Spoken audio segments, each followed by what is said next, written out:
Ang babaeng ikakasal ay labis na nagagalak na pumunta sa tindahan upang kunin ang kanyang custom-made na singsing sa kasal. Hindi niya alam na ang kanyang nobyo ay masayang nakikipag-ugnayan sa ibang babae sa loob mismo ng honeymoon suite na sabay nilang inayos. Pagkatapos kunin ni Miji ang singsing, nag-book siya ng honeymoon trip at nag-text sa kanyang nobyong si Guzu para mag-ayang kumain sa gabi. Sa sandaling ito, abala si Guzu sa paghalik sa kanyang kasintahan nang sagutin niya ang text, nagkukunwari na nag-overtime pa rin. At hindi pa nakakalimutang magpadala ng isang salita ng pag-ibig. Kinabukasan, habang naglilinis ng kanilang bagong bahay si Miji, tinawagan niya ang kanyang ina. Noong una, balak lang ni Miji na magparehistro ng kasal. Ngunit iginiit ng ina ni Guzu na magdaos ng kasalan sa isang restaurant. Hindi niya napigilan ang magreklamo na mas gugustuhin niyang gamitin ang pera para sa kasal upang bayaran ang kanilang bagong bahay. Pinaalalahanan siya ng kanyang ina na maging mapagpasensya at huwag magreklamo dahil hindi nag-ambag si Guzu ng pera para sa upa, baka mapahiya siya. Si Miji ay nagmana ng pag-ugali ng kanyang ina mula pagkabata, isang bihirang modelo ng mapagmahal na asawa at mabuting ina sa kasalukuyang panahon. Ngunit bago pa matapos ang kanyang mga salita, bigla siyang nakatapak sa isang hikaw ng babae. Sinabi sa kanya ng kanyang kutob na may masamang mangyayari. Binaba ni Miji ang telepono at naghanap sa kama at nakakita ng isang mahabang buhok na malinaw na hindi sa kanya. Lumipat si Guzu sa bagong bahay ng mag-isa habang si Miji ay nanatili sa lumang bahay. Ang malinaw na ebidensyang ito ay nagpapakita na si Guzu ay may ibang babae. Inilagay ni Miji ang hikaw sa harap ni Guzu at humingi ng paliwanag. Nagsinungaling si Guzu na sa company party, pumunta ang kanyang mga kasamahan upang bisitahin ang bagong bahay. At ang hikaw na ito ay aksidenteng nahulog ng isang babaeng kasamahan. Agad na hinanap ni Miji ang social media accounts ng mga kasamahan ni Guzu. Noong araw na sinabi ni Guzu na may company party, abala ang lahat sa sarili nilang gawain. Maaari lang nitong patunayan na si Guzu at ang babaeng kasamahan ay nagde-date ng pribado. Pagkatapos, natagpuan din niya ang isang larawan ng babaeng kasamahan na suot ang hikaw na iyon. Kung hindi pa rin aamin si Guzu, pupunta siya sa kumpanya nito upang gumawa ng gulo, ang lehitimong asawa ay mahuhuli ang panloloko. Nang hindi pa rin umamin si Guzu, natakot si Guzu at umamin na nakikipag-ugnayan siya sa babaeng kasamahan. Ngunit ang duwag na lalaki ay nagdahilan. Sobra raw siyang pagod sa trabaho at patuloy na nagrereklamo si Miji tungkol sa kasal, kaya naghanap siya ng paraan upang makapagpahinga. Upang humingi ng tawad, sinampal niya ang kanyang sarili at nagdahilan na nagparehistro na sila ng kasal. Nagbook na sila ng wedding banquet at nabayaran na ang down payment para sa bagong bahay. Kung maghihiwalay sila, si Miji ay magiging isang diborsyadang babae kahit hindi pa nagdaraos ng kasal. Umaasa siyang mag-iisip ng mabuti at patawarin siya sa pagkakataong ito. Noong araw na matapos ang kanyang mga salita, biglang nagpadala sa kanya ang babaeng kasamahan ng isang larawan na nakasuot ng sexy lingerie. Napansin ni Miji ang pagbabago sa kanya at nagpumilit na tingnan ang kanyang telepono. Nag-agawan ang dalawa sa telepono. Upang sirain ang ebidensya, inihagis ni Guzu ang telepono sa sahig at baliw na tinapakan ito. Nagmamadaling kinuha ni Miji, ngunit hindi sinasadyang natapakan ang kanyang kamay. Sa sandaling iyon, lubos na nabigo si Miji. Sa 5 taon nilang pag-ibigan, napakaliit ng pagmamalasakit ni Guzu sa kanya. Kahit magpakasal sila ng pilit, maghihiwalay din sila sa huli, kaya mas mabuting tapusin na ang relasyong ito ng maaga. Bago siya umalis, ibinuhos niya ang tasa ng kape sa mukha ni Guzu bilang parusa. Pagkatapos ng isang buwan, nag-apply sila para sa diborsyo. Ayaw ni Miji na mag-alala ang kanyang ina, kaya hiniling niya kay Guzu na magkasundo silang magsinungaling na ipinagpaliban ang kasal dahil masyadong abala si Guzu sa trabaho. Sasabihin niya sa kanyang ina ang totoo sa bandang huli. Si Guzu naman ay agad na nag-ayos upang makipag-date sa kanyang bagong kasintahan. At walang hiya niyang ibinigay ang divorce papers kay Miji at hiniling na isumiti ito ni Miji sa takdang oras. Pagkatapos, tahimik na kinansela ni Miji ang lahat ng nabook niya ang lugar ng kasal, ang honeymoon trip at ang wedding dress. Nang matapos ang lahat, dumating ang kalungkutan sa kanya at nag-iisa siyang naglaro ng basketball upang makapagpahinga at sumumpa na kalilimutan ang nakaraan at mamumuhay ng mas mabuti. Sino ang mag-aakala na sa araw mismo ng pagsusumite ng divorce papers, biglang dumating ang pulis sa kanilang bahay. Sa sandaling ito, nalaman ni Miji na naloko sila sa upa ng kanilang honeymoon na bahay. Ipinagkatiwala ng may-ari ng bahay ang bahay sa isang real estate agency habang siya ay nasa ibang bansa. Sinamantala ang kawalang alam ng may-ari ng ahensya, naghanap ang real estate agent ng isang taong magpapanggap na may-ari ng bahay upang pumirma ng kontrata kay Miji. Pinayuhan ng pulis si Miji na lumipat na kung hindi ay idedemanda siya ng may-ari ng bahay dahil sa iligal na pag-okupa. Agad na tinawagan ni Miji si Guzu. Ang lalaking ito ay may tiyuhin na nagtatrabaho sa opisina ng taga-usig at umaasa si Miji na matutulungan siyang mabawi ang 300 milyong won. Gayunpaman, hindi natuwa ang bagong kasintahan ni Guzu nang sagutin niya ang tawag. Kaya walang awang sinabi ni Guzu kay Miji na ang biglaang pakikipag-ugnayan sa dating kasintahan ay napakawalang galang. Wala na silang ugnayan, kaya kung may problema siya, dapat niya itong lutasin ng mag-isa. Sa kawalan ng pag-asa, naghanap ng inuman si Miji. Samantala, tumawag ang kanyang ina, nag-aalok na magpadala ng homemade na pagkain para sa pamilya ng lalaki. Pilit na pinigilan ni Miji ang kanyang luha at nanginginig na boses, itinatago sa kanyang ina ang lahat ng masasamang nangyayari. Sa kanyang pag-uwi, nawalan siya ng kontrol sa kotse at bumangga sa isang nakaparadang sasakyan sa gilid ng kalsada at bumagsak sa lupa. Ang lalaki sa kotse ay lumabas, tinulungan siyang makatayo at inalok na dalhin siya sa ospital. Iwinagayway ni Miji ang kanyang kamay, sinabing ayos lang siya. Inilagay ng lalaki ang kanyang numero ng telepono telepono sa telepono ni Miji. Sinabihan siyang makipag-ugnayan sa kanya para mabayaran niya ang gastos sa kotse. Nang makita ni Miji ang pangalan ng lalaki na nakasave bilang Kim Guzu, nagkamali siya na siya ang kanyang dating nobyo at bigla niya itong niyakap at inilabas ang lahat ng galit sa kanyang puso. Ang biglaang pagkilos na ito ay ikinabigla ni Kim Guzu na hindi alam ang gagawin. Nagmamadali siyang bumalik sa kotse. Sumunod din si Miji at hindi niya gustong bumaba anuman ang sabihin. Matapos mag-agawan sa kotse sa loob ng mahabang panahon, Kim Guzu sa wakas ay napababa si Miji. Ngunit mabilis na tumakbo si Miji sa likuran ni Kim Guzu, umakyat sa kanyang likod, tinakpan ang kanyang mga mata at nagsimulang manigaw. Kinailangan ni Kim Guzu na gumamit ng lakas para maitulak si Miji. Hindi inaasahang nawala ng balanse si Miji at bumagsak ang kanyang puwet sa isang pot ng matinik na cactus. Umiyak si Miji habang ikinukwento ang pagtataksil ng kanyang dating nobyo. Sinabing hindi niya ito maamin sa kanyang ina dahil ayaw niyang mag-alala ito. Kasabay nito, dahil sa matinding sakit, humingi siya ng tulong kay Kim Guzu. Naghanap si Kim Guzu ng kaibigang doktor upang tulungan si Miji na gamutin ang kanyang sugat at pagkatapos ay maingat siyang iniuwi. Si Miji ay nakaupo lamang ng nakaluhod sa passenger seat na nagdulot sa kanya ng motion sickness. Kaya, kailangan ni Kim Guzu na huminto sa tulay upang makapagpahinga si Miji. Tumingin si Miji sa araw na sumisikat sa horizon at napuno ng damdamin. Kahit na ang kanyang buhay ay nasa matinding pagsubok, ang araw ay sumisikat pa rin tulad ng dati. Marahil ay laging may solusyon sa buhay. Nang maghiwalay sila, pinayuhan ni Kim Guzu si Miji na pumunta sa ospital upang tingnan kung may pinsala sa kanyang kamay noong siya ay bumagsak. Humingi ng paumanhin si Miji sa abala na idinulot niya kay Kim Guzu at inalok na ibalik ang pera para sa kotse at mga bayarin sa ospital. Nang hindi sumagot si Kim Guzu at dumiretso na, umuwi si Miji at natulog, ngunit nagising siya sa isang tawag sa telepono. Ang tumawag ay nagsabing siya ay isang empleyado ng shopping center at binati siya sa panalo. Inakala ni Miji na ito ay scam call. Ngunit pagkatapos niyang paalalahanan ng tumawag, bigla niyang naalala na 2 buwan na ang nakakaraan nang kunin niya ang kanyang singsing. Ang isang empleyado na nakadamit bilang maskot ng shopping center ay nagbigay sa kanya ng raffle ticket para manalo ng isang villa na nagkakahalaga ng 5 bilyong won. Sinubukan din niya ang kanyang kapalaran, mabilis na isinulat ang kanyang pangalan at numero ng telepono, tiniklop ang tiket at inihulog ito sa lalagyan. Sa totoo lang, naayos na ng shopping center ang nanalo na siya ay ang pamangkin ng asawa ng alkalde. Tiniklop ng FIFI ng kumpanya ang winning ticket at itinago ito sa kanyang manggas, naghahanda na magkunwari na siya ay kukuha ng tiket sa lalagyan. At pagkatapos ay ilalabas ang nakatagong tiket. Ngunit hindi niya lubusang inaasahan na habang ginagawa ng CE ang kilos ng pagkuha sa lalagyan, aksidenteng nahulog niya ang nakatagong tiket sa lalagyan. Nanlamig ang mukha niya at mabilis na niya itong hinanap ang tiket na may tupi. Nang sa wakas ay natagpuan niya ito, gumaan ang pakiramdam niya at inihayag ang nanalo, ngunit nagulat siya nang makita na ang tiket na hawak niya ay hindi ang naayos na tiket. Sa harap ng maraming tao, hindi naglakas loob ang CE na hayagang mandaya, kaya ipinahayag niya ang pangalan ni Miji. Hindi inaasahan ni Miji na ang swerte ay bumagsak sa kanya. Ayon sa mga patakaran, ang nanalo ay dapat na isang bagong kasal na mag-asawa at hindi nagmamay-ari ng sarili nilang bahay. At dapat magsumite ng mga dokumento tulad ng marriage certificate upang makuha ang premyo. Lihim siyang natuwa na hindi pa siya nagsampa ng diborsyo at agad siyang nagsumite ng kinakailangang mga dokumento na kinumpirma ng kalihim ng shopping center. Si Miji at Guzu ay isang bagong kasal na mag-asawa sa loob ng 5 buwan at walang ari-arian na nakarehistro sa kanilang mga pangalan. Lahat ng kondisyon ay kwalipikado para sa premyo, maliban na lamang na hindi maaaring dumalo ang lalaki sa seremonya ng paggawad. Ang SCFI, na nag-iisip ng lahat ng paraan upang kanselahin ang pagkakakwalipika ni Miji, ay nakarinig na hindi makakadalo ang lalaki. At agad siyang nag-utos ng isang karagdagang detalyadong probisyon para sa kaganapan. Tinawagan ng kalihim si Miji na nagpapahayag na kung may makitang pandaraya sa nanalo, mawawala ang kanyang karapatan. At mananagot din siya sa batas. Kasabay nito, ang parehong mag-asawa ay kinakailangang dumalo ng magkasama sa seremonya ng paggawad. Ayaw ni Miji na palampasin ang mahirap na pagkakataong ito, kaya tumawag siya sa kanyang dating nobyo para humingi ng tulong. Ngunit hindi natuwa si Guzu dahil naabala ang kanilang pribadong mundo, kaya hinarangan niya ang numero ni Miji. Habang nag-iisip si Miji ng solusyon, bigla siyang nakatanggap ng text message mula kay Kim Guzu na nagtatanong kung nakapagpa-check up na siya sa ospital para sa kanyang kamay. Biglang may ideya si Miji. Ang pangalan ni Kim Guzu at ng kanyang dating nobyo ay magkapareho at magkapareho rin sila ng hitsura. Baka maaari niyang dayain ito. Agad siyang pumunta kay Kim Guzu at tinanong kung kasal na siya, matapos makatanggap ng sagot na hindi. Mabilis siyang nag-alok, pwede mo ba akong maging asawa? Hiniling ni Miji kay Kim Guzu na magpanggap na asawa niya at kailangan lang niyang pumunta sa shopping center sa katapusan ng linggo. Upang mapanatili itong sikreto, hindi niya sinabi kay Kim Guzu na ang pagpapanggap ay para makuha ang isang malaking premyo, isang villa. Maling akala ni Kim Guzu na gusto ni Miji na gamitin ang pagkakakilanlan ng mag-asawa upang dayain ang ibang mga lalaki. Binalaan niya si Miji na tigilan na ang balak na iyon at idineklara pa na personal siyang pupunta sa shopping center sa katapusan ng linggo upang subaybayan siya. Kung makita niya na siya ay nandaraya, tatawag siya agad sa pulis.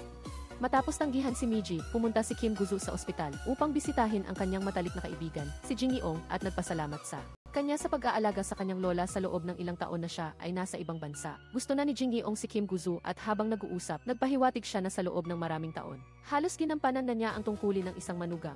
Ngunit si Kim Guzu ay napakawalang malay at hindi napansin ang ibig sabihin ni Jing Yeong. Kaya di nagbago si Jing Yeong ng paksa, nagtanong kay Kim Guzu kung kailan siya balak magtrabaho sa kumpanya. Ang lola ni Kim Guzu ang nagmamay-ari ng pinakamalaking kumpanya ng pastry sa South Korea. Dahil pumanaw na ang mga magulang ni Kim Guzu, ang pamilya ng kanyang tiyahin ay may mahahalagang posisyon at sila ang kanang kamay ng kanyang lola. Sa kasamaang palad, ang anak ng kanyang tiyahin, ang pinsan ni Kim Guzu, ay walang kakayahan at walang nagawang makabuluhan sa loob ng maraming taon ng pagtatrabaho. Nagalit ang kanyang lola, tinanggal siya sa posisyon bilang marketing team leader at nagpasya na palitan siya ni Kim Guzu. Hindi natuwa ang kanyang tiyahin dahil kinuha ang posisyon ng kanyang anak. Ngunit ang lola ay napaka-objektibo, iginiit na gamitin si Kim Guzu at pilitin ang pinsan na magsimula muli. Sa sandaling ito, hindi pa alam ni Kim Guzu na bago pa man siya formal na manungkulan, nagdulot na siya ng malaking gulo sa loob ng kumpanya. Biglang natumba at umiyak ng malakas ang isang maliit na bata. Lumapit si Kim Guzu upang aliwin ang bata. Nang makita niya ang manika sa backpack ng bata, bigla niyang naalala ang isang malayong memorya. Noong bata pa siya, namatay ang kanyang mga magulang sa isang aksidente sa sasakyan at siya lang ang swerte na nakaligtas. Matapos dalhin sa ospital, isang hindi kilalang bata ang kusang loob na lumapit upang aliwin siya at binigyan pa siya ng talking teddy bear. Naaalala pa rin ni Kim Guzu ang init na iyon hanggang ngayon, ngunit hindi niya alam ang pangalan ng bata o kung nasaan na ito ngayon. Kinabukasan, formal na nanungkulan si Kim Guzu. Pagkakita sa kanya, sinalubong siya ng kanyang tiyuhin ng isang mainit na yakap at mabait na. Nagpaalala na kung may anumang problema siya sa kumpanya sa hinaharap, sabihin lang niya sa kanya. Gayunpaman, nang pumasok sila sa elevator kasama ang kanyang anak, sinabihan ng kanyang tiyuhin ang kanyang anak na ihanda ng mabuti ang kanyang talumpati para sa pulong. Na malinaw na may ibang balak. Sa unang pulong ni Kim Guzu, iniulat ng kanyang subordinate na malapit nang ilabas ng kumpanya ang isang bagong gift box. Ang lola ni Kim Guzu, ang chairman ng grupo, ay labis na nasiyahan sa disenyo ng packaging. Iniisip na magbibigay ito sa mga customer ng pakiramdam ng kasiyahan kapag binuksan ang regalo. Ngunit sa sandaling ito, itinuro ng pinsan na may problema sa copyright ang disenyo ng gift box. Noong nakaraang buwan, ibinigay ng subordinate ang kontrata sa pinsan, na siya pa rin ang team leader noon para suriin. Ang kontrata ay malinaw na nagsasaad ng dalawang opsyon: permanenteng design authorization at isang beses na authorization. Ngayon na malapit nang ilabas ang produkto, nakalimutan ng subordinate na pirmahan muli ang kontrata sa design company. Alam na ng pinsan ang tungkol sa panganib ng copyright na ito sa loob ng mahabang panahon, ngunit sadyang naghintay siya hanggang sa pulong na pinamumunuan ni Kim Guzu upang ibanggit ito. Ang layunin ay ipahiya si Kim Guzu. Nangako si Kim Guzu na agad makikipag-ugnayan sa design company para i-renew ang kontrata. Idiniin din ng lola na ang bagay na ito ay naugnay sa tagumpay o pagkabigo ng bagong produkto at walang dapat maging mali. Pagkatapos, pinakiusapan ni Kim Guzu ang mga empleyado na makipag-ugnayan sa kinatawan ng design company, ngunit hindi inaasahang humingi ang kabilang panig ng 50 milyong won para sa copyright fee na isa 0 beses na mas mataas kaysa sa orihinal na presyo. Sa sandaling ito, hindi alam ni Kim Guzu na ang kinatawan ng design company ay si Miji, ang babaeng humingi ng tulong sa kanya. Maya-maya lang, nakatanggap siya ng isang misteryosong tawag. Sinabi ng tumawag na malapit ng bilhin ng pastry company na hangua ang copyright ng gift box at iminungkahi na itaas niya ang presyo ng disenyo. Kahit na isa 0 beses na mas mataas, ayos lang. Hindi alam ni Miji kung sino ang tumawag, ngunit nagpasya siyang taasan muna ang presyo at tingnan kung ano ang mangyayari. Hindi tinanggap ni Kim Guzu ang paggamit ng design company sa sitwasyon para taasan ang presyo at nais niyang baguhin ang disenyo ng gift box. Gayunpaman, iniulat ng empleyado na ang paunang gasto sa paggawa para sa box model na ito ay umabot na sa 150 milyong won. Kung babaguhin ang disenyo ngayon, ang lahat ng paunang puhunan ay mawawala. Nang marinig ito, pinakiusapan ni Kim Guzu ang empleyado na makipag-ugnayan sa kinatawan ng design company. Nag-schedule ng pulong para siya mismo ang makipagnegosasyon. Hindi pa nakakatanggap si Miji ng sagot mula sa hanguan nang makatanggap siya ng abiso mula sa shopping center. Pinaalalahanan siya na kung hindi niya makumpirma ngayon kung dadalo ang kanyang asawa sa seremonya ng paggawad, mawawala ang kanyang karapatang tumanggap ng premyo. Sa desperasyon, pumunta si Miji sa bahay ng kanyang dating nobyo, balak humingi ng tulong sa ina nito. Ang matandang ito, na mahal ang mayaman at kinamumuhian ang mahirap, ay labis na natutuwa dahil ang bagong kasintahan ng kanyang anak ay mayaman at lalo pa niyang kinamumuhian ang mahirap na kalagayan ni Miji mula sa kaibuturan ng kanyang puso. Bago pa man masabi ni Miji ang dahilan, sinimulan na niyang kutyain si Miji dahil sa kanyang karaniwang pinagmulan. Mababang edukasyon, kaya wala siyang karapatang sundan ang kanyang anak. Ang dating nobyo ay nanlate din. Sinasabing hindi karapat-dapat si Miji sa kanyang kapatid. Nang makita ang masasamang mukha mukha ng mag-ina, tuluyan ng sinuko ni Miji ang balak niyang humingi ng tulong sa ina. Pinaalalahanan niya silang dalawa na kung magkita man sila sa labas sa hinaharap, dapat silang magpanggap na hindi nagkakilala. Kinutya pa niya na ang kanyang dating nobyo ay katulad ng kanyang ina at ang mag-ina ay parehong walang respeto. Talagang parang aso na walang galang sa ibang tao. Nagalit ang ina ng dating nobyo at balak sana siyang turuan, ngunit hinawakan ni Miji ang kamay niya at sumagot. Direkta niyang sinabi na bilang asawa ng isang propesor, hindi siya dapat gumawa ng ganoong kahiyahiyang pagkilos. Kung maglakas loob siyang manakit, magdidikit siya ng mga papel sa buong lugar upang ibunyag na ang kanyang propesor na asawa. Ay napatalsik sa paaralan dahil sa sexual harassment sa isang teaching assistant. Pagkatapos magsalita, umalis si Miji sa bahay ng kanyang dating nobyo. Paglabas niya ng pinto, nakatanggap siya ng tawag mula sa empleyado na nag-uulat na ang kinatawan ng kumpanya ng hangua ay nag-imbita sa kanyang makipagkita upang talakayin ang copyright ng gift box ng detalyado. Nagpunta si Miji sa meeting room para maghintay. Maya-maya, pumasok si Kim Guzu dala ang kaugnay na kontrata. Hindi niya inaasahan na ang kinatawa ng design company na naghihintay sa kanya ay si Miji. Hindi rin inaasahan ni Miji na ang kinatawa ng hangua na nangangailangan ng tulong niya ay si Kim Guzu. Ngayon, nagbaliktaran ang posisyon ng dalawa. Iminungkahi ni Miji na maaari siyang pumirma sa kontrata sa orihinal na presyo, ngunit sa kondisyon na magpanggap si Kim Guzu na asawa niya. Inakala ni Kim Guzu na balak pa rin ni Miji na mandaya, kaya ayaw niyang makisali sa kanyang kalokohan. Nang makita iyon, kailangan ni Miji na sabihin na nanalo siya sa raffle. Nagmakaawa siya kay Kim Guzu na tulungan siya dahil siya ay isang diborsyada na ngayon at kailangan niya talaga ang bahay na ito. Noon lang naunawaan ni Kim Guzu na ang naunang alok ni Miji ay hindi para sa pandaraya. Sa pag-iisip ng hamon ng kanyang pinsan at ng paalala ng kanyang lola, sa wakas ay nagpasya siyang pumayag. Mabilis ding pumirma si Miji sa kontrata, tinutulungan si Kim Guzu na malampasan ang kasalukuyang kahirapan. Sa araw ng pagtanggap ng premyo, pinasuot ni Miji kay Kim Guzu ang kanyang wedding ring at salamin. Sinisikap na magkunwari na siya ay medyo katulad ng kanyang dating nobyo. Nang tingnan ng empleyado ang e-card ng dalawa, nagsinungaling si Kim Guzu na nakalimutan niya sa kotse. Ngunit naghanda siyang mabuti, binibigkas niya ang numero ng AC card ng dating nobyo at ang petsa ng pagpaparehistro ng kasal ng dalawa. Matapos makumpleto ang lahat ng prosedura, matagumpay na nakuha ni Miji ang premyo. Siya at si Kim Guzu ay pinagkuha ng larawan kasama ang kinatawan ng shopping center. Alam na magpapakita ang larawan sa pahayagan, mabilis na nagsuot si Kim Guzu ng mask at cap, tinatakpan ang kanyang sarili hanggang di maaari. At ginamit naman ni Miji ang mga bulaklak para takpan ang kanyang mukha. Natapos ang seremonya ng paggawad, dinala ng CC ng shopping center ang dalawa upang tingnan ang villa na napanalunan. Lubos na nasiyahan si Miji sa parang paraiso na hardin at maluwag na bahay. Ngunit nagsinungaling siya na masyadong malayo ang lugar na ito sa pinagtatrabahuhan ng dalawa at gusto niyang ibenta ang bahay. Kinuha ng Sihi ang listahan ng mga dapat tandaan sa pagkuha ng bahay na pinirmahan lang nila at pinaalalahanan ang dalawa na kailangan nilang manirahan sa bahay na ito sa loob ng 3 buwan bago nila maaaring ilipat ang titulo. Bago iyon, ang bahay ay pag-aari pa rin ng shopping center at wala silang karapatang ibenta ito. Kung maghihiwalay sila sa loob ng 3 buwan, automatikong kakanselahin ang premyo. Kasabay nito, may darating upang mag-imbestiga upang kumpirmahin kung talaga bang nakatira sila doon. Ibinunyag din ng Sihi na nakatira siya sa villa sa tapat. At basta makita lang niya sila araw-araw, maituturing na nakapasa na sila sa inspeksyon. Hindi inaasahan ni Kim Guzu na ang pagtulong lamang sa isang simpleng bagay ay magdudulot ng isang serye ng mga problema. Pagkaalis ng Isihi, tinanggal niya ang kanyang singsing at salamin, ayaw nang ipagpatuloy ang pag-arte kasama si Miji. Sinabihan siyang lutasin ang gulong ito ng mag-isa. Umalis siya sa villa, ngunit naramdaman niya na ang kanyang ugali kay Miji kanina ay medyo padalos-dalos. Kaya kinuha niya ang kanyang telepono at tinawagan siya para humingi ng tawad. Nang magring lang ang tawag, nakita niya ang kanyang tiyahin at pinsan na biglang lumitaw sa harapan niya, kaya kailangan niyang madali ang ibaba ang telepono. Lumabas na ang kanyang tiyahin at pinsan ay narito upang bisitahin ang isang kaibigan na nakatira malapit at hindi inaasahang nakita nila si Kim Guzu. Agad silang nagtanong kung bakit nandito si Kim Guzu. Bago pa man makaisip si Kim Guzu ng makatwirang paliwanag, naglakad ang Si at binati siya na saan ang asawa mo. Habang naguguluhan si Kim Guzu, nakita niya si Miji na naglalakad patungo sa direksyong ito habang tumatawag sa telepono. Ang sitwasyon ay agad na naging napakadelikado at sa kaunting pagkakamali, mabubunyag ang lahat. Nagmamadaling sininyasan ni Kim Guzu si Mirai na huwag lumapit. Naintindihan ni Mirai ang ibig sabihin niya kaya ginamit niya ang kanyang buhok upang takpan ang kanyang mukha at umupo sa isang sulok upang magtago. Ngunit sa gitna ng kanyang pagkataranta ay hindi niya sinasadyang nahulog ang kanyang telepono. Napakahirap para kay Kim Guzu na paalisin ang Si. Abalang umalis ang kanyang tiyahin at pinsan dahil hindi nila napanood ang magandang palabas. Ngunit, sa sandaling ito, biglang tumunog ang telepono ni Mirai. Ang kanyang tiyahin, nang marinig ang ringtone, ay bumaba ng sasakyan at dinampot ang telepono. Tumingin siya sa paligid upang hanapin ang may-ari at hindi sinasadyang nakita si Mirai na nagtatago sa isang gilid. Sa sobrang takot, pumasok si Mirai sa isang kulungan ng aso, nagpanggap na isang baliw na palaboy na babae. Sa wakas ay nakuha niya ang telepono mula sa kamay ng kanyang tiyahin. Sa wakas ay nalutas ang isang krisis, ngunit hindi na talaga makayanan ni Kim Guzu ang kaba, na parang naglalakad sa manipis na yelo.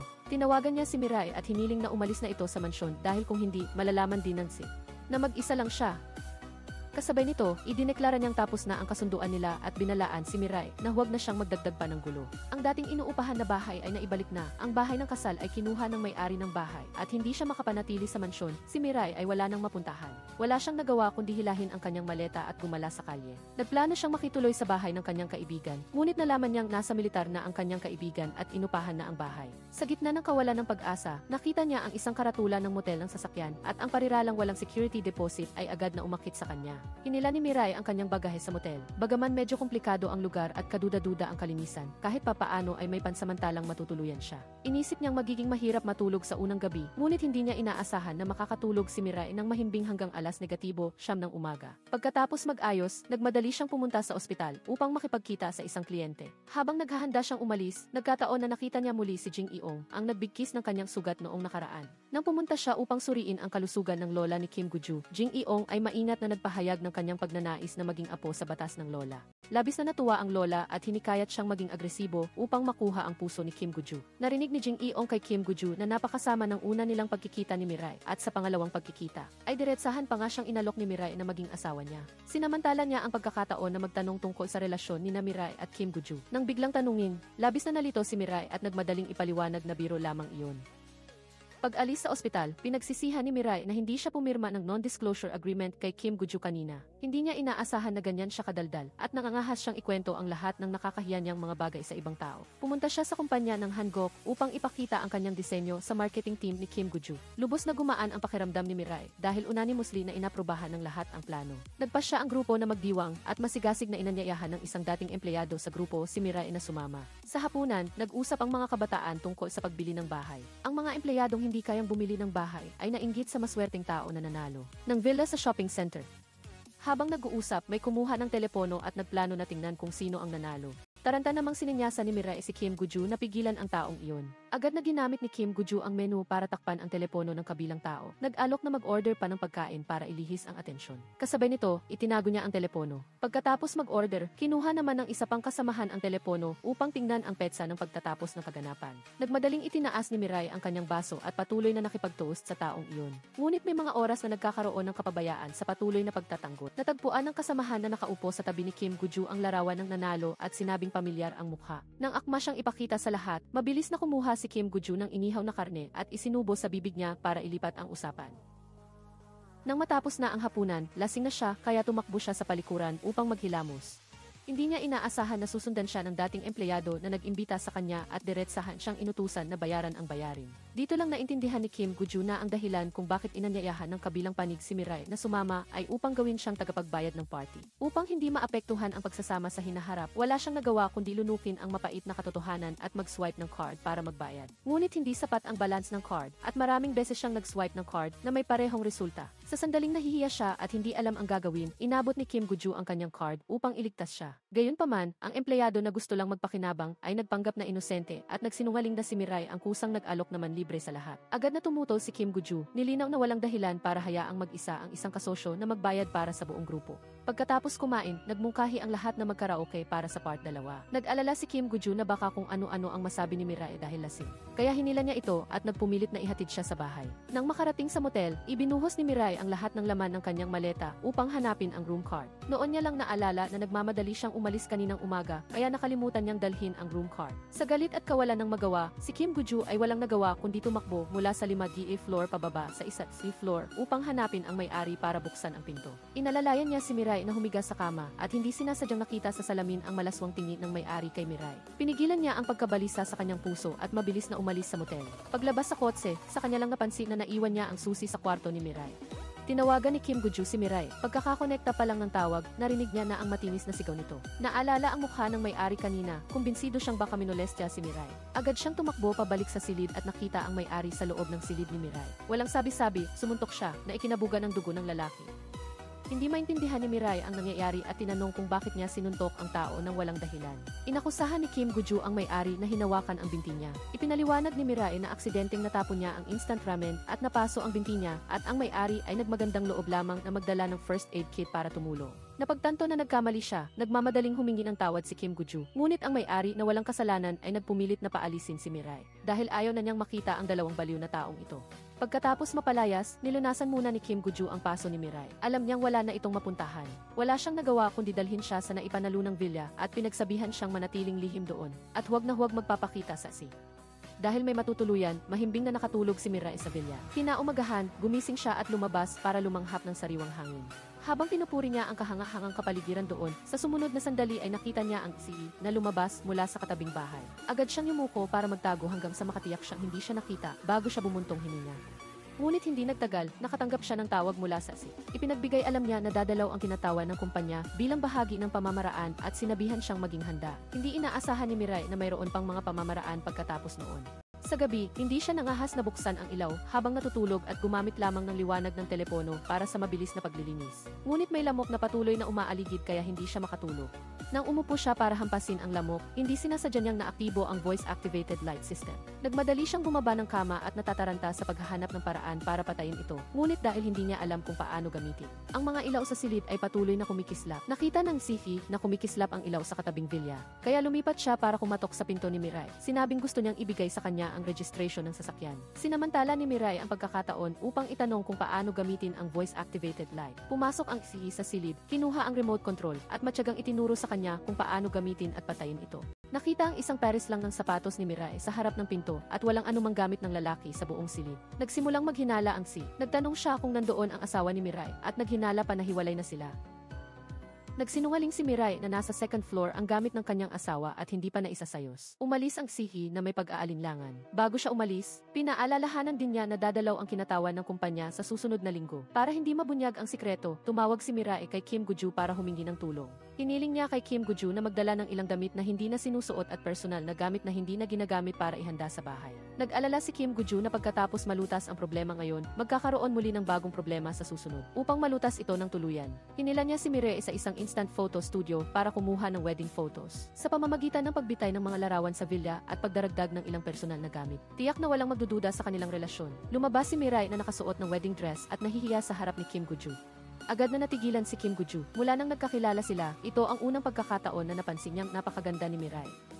Upang maging mas totoo ang larawan, hinila niya si Mirai na umupo sa kanyang hita na lumilikha ng isang matalik na pose. Ngunit sa sandaling nagkatitigan sila, sabay na bumilis ang tibok ng kanilang mga puso. Hanggang sa matapos ang pagkuha ng litrato, saka lang sila nakalabas sa awkward at malabong atmosphere at awkward na nagpalayo sa isa't isa. Nauna nang lumabas si Kim Guju para magpalit ng wedding dress si Mirai. Ngunit paglabas niya, nakita niya ang kanyang subordinate na kumukuha ng litrato kasama ang kanyang mga kaibigan. Natakot siya at agad na tumakbo pabalik sa photo studio. Ngunit papalapit na ang subordinate sa gitna ng kagipitan upang hindi makilala ang kanilang mga mukha. Nataranta siya at hinalikan ito. Ibinigay ni Kim Guju ang larawan ng kanilang kasal sa dingding ng kwarto ni Mirai at kusang nag-alok na manghiram ng mga kasangkapan sa pag-aayos mula sa si. Sa harap ng kabilang partido, dapat silang magpakita ng matamis at mapagmahal na pag-ugali na nagsisikap na mapanatili ang imahe ng isang maligayang bagong kasal. Kinabukasan, sa isang pulong, ang subordinate ni Kim Guju ay patuloy na nakatingin sa kanyang likod. Habang tinitingnan niya, mas lalo niyang nakita na mukhang katulad siya ng lalaking ikinasal na nakita niyang naghahalikan sa photo studio kahapon. Ibinahagi niya ang kanyang pagtuklas sa kanyang mga kasamahan.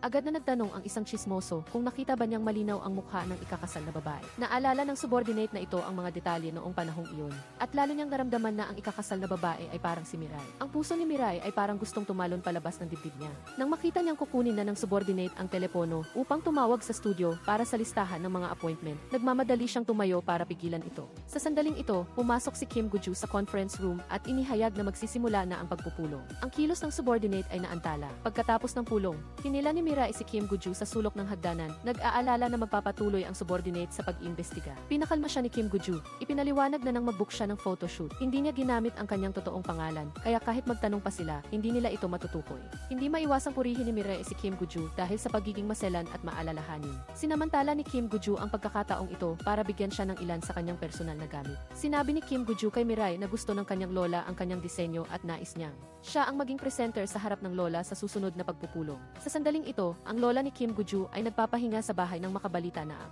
accounting manager ng kumpanya ay namatay sa aksidente sa sasakyan. Iniulat ng tiyuhin ni Kim Guju sa lola na ang manager na ito ay may bisyo ng pagsusugal. At matapos ang investigasyon ay nalaman na ninakaw niya ang public funds para magbayad ng utang. Ngayong patay na siya, umaasa siyang mapapanatili ng kumpanya ang dangal ng yumaong tao at hindi na ito ipagpapatuloy pa. Agad na naniwala at sumang-ayon ang lola. Ngunit hindi niya alam na ang tao talagang nagnakaw ng public funds ay ang tiyuhin mismo. Bago yon, natuklasan ng manager ang mga irregularidad sa financial records at iniulat ang tungkol sa pagnanakaw ng public funds sa tiyuhin. Sa takot na mabunyag ang insidente pagkatapos ng trabaho, magili na binigyan ng tiyuhin ang manager ng isang bote ng tubig. Ininom ng manager ang buong bote ng tubig bago nagmaneho. At pagkaraan ay nahilo, malabo ang paningin, hindi malinaw ang pakiramdam, bago bumangga sa isang dumaang truck at namatay agad. Sa hapunan ng pamilya, nang pinag-uusapan ang aksidente ng manager, pinaalalahanan ng tiyahin ang lahat na maging maingat sa pagmamaneho. At sinabing mabuti na lang at mag-isa lang siya sa sasakyan noong panahong iyon. Kung kasama niya ang kanyang pamilya, maaaring namatay din sila. Maraming taon na ang nakalipas. Ang tatlong miyembro ng pamilya ni Kim Guju ay nasangkot din sa isang aksidente sa sasakyan at sa huli, siya lang ang nakaligtas. Tahimik na tumayo si Kim Guju at bumalik sa kanyang silid. Naalala niya ang aksidente sa sasakyan na kumitil sa buhay ng kanyang mga magulang noon. Siya lang ang tanging nakalabas sa sirang kotse. Noong panahong iyon, isang lalaki na may kasamang maliit na batang babae ang nagkataong dumaan. Agad na tumulong sa kanya na tawagan ang pulisya at dinala pa siya sa istasyon ng pulisya. Ang maliit na batang babae ay sumama upang aliwin siya at binigyan siya ng teddy bear na hawak niya at umiyak pa dahil sa pakikiramay sa kanya. Kinuha ni Kim Guju ang teddy bear na iningatan niya sa loob ng maraming taon mula sa drawer. Tuwing napapagod siya sa buhay, binibigyan siya ng teddy bear na ito ng lakas at tinutulungan siyang malampasan ang mahabang gabi ng hindi pagkakatulog. Kinabukasan, dumating ang kinatawan ng shopping center sa bahay upang magsagawa ng inspeksyon. Kusang gumanap si Kim Guju bilang asawa ni Mirai. Pareho silang nakasuot ng magkatulad na damit at lahat ng sulok ng bahay ay inayos ng mga gamit ni Kim Guju na mukhang isang bagong kasal upang matagumpay na makapasa sa inspeksyon. Pinasulat ni Mirai si Kim Guju sa petsa ng kasal niya at ng kanyang dating kasintahan, pati na rin ang pre-arranged na secret plan.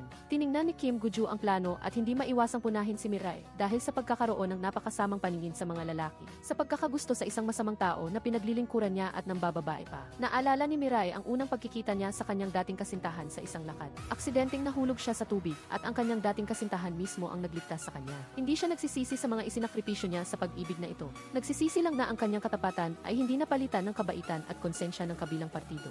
Habang masayang nag-uusap ang dalawa, nakatanggap sila ng tawag mula sa SI na nagsasabing ang kinatawan ay may biglaang trabaho kaya kinansela ang pagbisita ngayong araw. Nakahinga ng maluwag si Kim Guju, tumayo at naghanda na umalis. Hindi sinasadya, nakita niya ang mascot doll na dinisenyo ni Mirai para kay Mayong Seong Group. Nagpakita siya ng interes at umupo upang makipag-usap kay Mirai. Hanggang sa nakatanggap siya ng tawag mula kay Jing Eong, sa kanya lang naalala na mayroon silang appointment. Aamin sana si Jing Eong kay Kim Guju nang magkita sila, ngunit nang makita niyang nakalimutan niya ang appointment. Nagsinungaling na lang siya na kailangan niyang mag-overtime at nag-schedule muli para sa susunod na pagkakataon. Kinabukasan, pumunta si Mirai sa Mayong Seong Group upang maghanda para sa kanyang ulat tungkol sa kanyang disenyo sa lola ni Kim Guju at mga senior manager. Sa sandaling magsisimula na ang ulat, bigla siyang nakatanggap ng tawag mula sa kanyang ina na nagsasabing magdadala siya ng pagkain para sa ina ng kanyang dating kasintahan.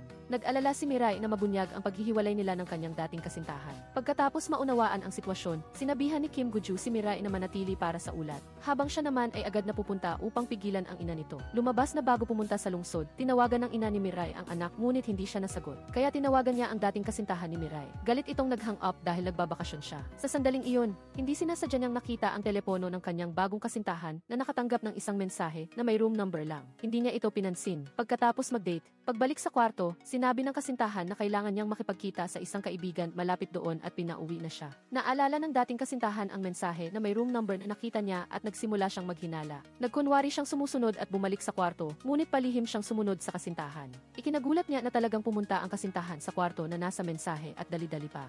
Nitong hinalikan ang lalaking nagbukas ng pinto sa may hallway. Samantala, ang ina ni Mirai, dahil hindi niya makontak ang sinuman, ay nagdala ng mga lutong pagkain sa bahay ng dating kasintahan. Malamig na sinabi ng ina at ate nito na matagal nang hiwalay ang dalawa. Tinuya pa nila na ang isang mahirap at mababang klase na babae, tulad ni Mirai, ay hindi karapat-dapat para sa kanilang anak at umasa silang hindi na muling mang-istorbo ang ina ni Mirai. Pilit nang umiti ang ina ni Mirai at ipinaliwanag na baka may pagkalito, ngunit iginiit nila na itulak siya palabas ng pinto. Hindi sinasadya siyang natumba sa lupa at nagkalat ikalat ang pagkain. Dumating si Kim Guju sa tamang oras at nasaksihan ang eksenang ito. Agad niyang tinulungan ang ina ni Mirai na tumayo. Niligpit ang natapong pagkain at magalang siyang inihatid sa bus station. Nang malaman niyang si Kim Guju ay kasosyo sa negosyo ni Mirai, nagmamadaling pinagsabihan siya ng ina nito na huwag maniwala sa mga walang kabuluhang sinasabi ng ina ng dating kasintahan. At binigyang diin niya na ang kanyang anak na si Mirai ay isang mabait na babae na may ambisyon. Taos pusong sumagot si Kim Guju na sa paglipas ng panahon, natanto na niya ang maraming positibong katangian ni Mirai. Sadyang walang paningin ang pamilya ng dating kasintahan. Hiniling ng ina ni Mirai kay Kim Guju na huwag sabihin kay Mirai na alam na niya ang kanilang paghihiwalay. Pagkatapos, tinawagan niya si Mirai at nagsinungaling na hindi niya nakita ang ina ng dating kasintahan. Gayunpaman, hindi niya alam na ni Mirai ang katotohanan dahil nakipag-ugnayan ang ate ng dating kasintahan kay Mirai. Sa isang mapanlait na tono, sinisi niya ang ina ni Mirai dahil sa panghihimasok sa kanilang buhay at binalaan pa siya na huwag hayaang mangyari ulit ang ganoong bagay. Nang dalhin ni Kim Guju kay Mirai ang lutong pagkain ng ina nito, napansin niyang umiyak siya. Pinayuhan niya itong maging proaktibo at sabihin ang totoo sa kanyang ina. Pareho silang nag-aalala para sa isa't-isa, mas mabuting maging prangka na lang. Pagkatapos, tuluyan ng putulin ang ugnayan sa pamilyang iyon. Matapos sikayatin ni Kim Guju, tinawagan ni Mirai ang kanyang ina at humingi ng tawad sa pagtatago ng sekreto sa loob ng mahabang panahon at humingi rin ng paumanhin sa pag-aalala nito. Sa kabilang linya, prangkang sinabi ng kanyang ina na hindi naman niya gusto ang pamilya ng dating kasintahan. Ang dahilan kung bakit niya pinanatili ang ugnayan noon ay dahil lang sa gusto ni Mirai ang lalaki. Ngayong hiwalay na sila, hindi na nila kailangang magpakita ng respeto sa pamilyang iyon. Pagkatapos ibaba ang telepono, kinuha ng ina ang larawan ni Mirai at ng dating kasintahan, pinunit ito at itinapon ang larawan ng lalaki sa basurahan. Tungkol naman kay Mirai, habang kinakain niya ang pagkain na ipinadala ng kanyang ina, nakatanggap siya ng tawag mula rito. Hindi raw makita ng ina ang kanyang wallet at baka naiwan sa kotse ni Kim Guju. Tinawagan agad ni Mirai si Kim Guju at humingi ng tulong na hanapin kung nahulog ang wallet ng kanyang ina sa kotse. Nakita ni Kim Guju ang wallet sa pagitan ng mga upuan ng kotse. Pagkatapos buksan, nakita niya ang larawan ng pamilya ni Mirai. Sa larawan, si Mirai ay isang maliit pa ring batang babae na maihawak na teddy bear na napakapamilyar sa kanya. Sa katunayan, noong nakaraang beses sa motel, nang tinulungan ni Kim Guju si Mirai na matulog na ayusin ang kanyang gamit, nakita na niya ang larawang ito. Noon niya lang nalaman na ang batang babae na matagal na niyang hinahanap ay nasa tabi lang niya. Ito rin ang dahilan kung bakit aktibo siyang nag-imbita kay Mirai na magpakuha ng wedding photos at gumanap bilang mag-asawang may matinding pagmamahalan sa harap ng city at gumawa ng lahat ng paraan upang tulungan siyang malampasan ang kahirapan. Para lang makabayad sa maliit na utang na loob noon. Nakatanggap si Mirai ng tawag at inakala niyang si Kim Guju iyon na nag-ulat tungkol sa wallet. Ngunit nang sagutin niya ang tawag, nalaman niyang ang nasa kabilang linya ay ang kanyang dating kasintahan na matagal nang hindi niya nakakausap. Matapos malinlang, agad siyang bumalik sa bansa at ang una niyang gustong gawin ay bawiin si Mirai. Kasabay nito, si Kim Guju na nakakita ng wallet ay tumawag din kay Mirai. Nag-schedule silang magkita kinabukasan para kunin ito. Sa pag-iisip na makikita niya si Mirai, labis na natuwa si Kim Guju. Ngunit ang hindi niya inaasahan ay pumunta ang Siki sa kumpanya upang talakayin ang kooperasyon. At partikular siyang inutusan ng kanyang lola at tiyuhin na ihatid ang mga dokumento. Natatakot si Kim Guju na mabunyag ang kanyang pagkakakilala sa Si. Kaya nagmadali siyang nagkunwari na sumasakit ang tiyan at humiling sa iba na gawin ito. Inakala niyang makakatakas siya.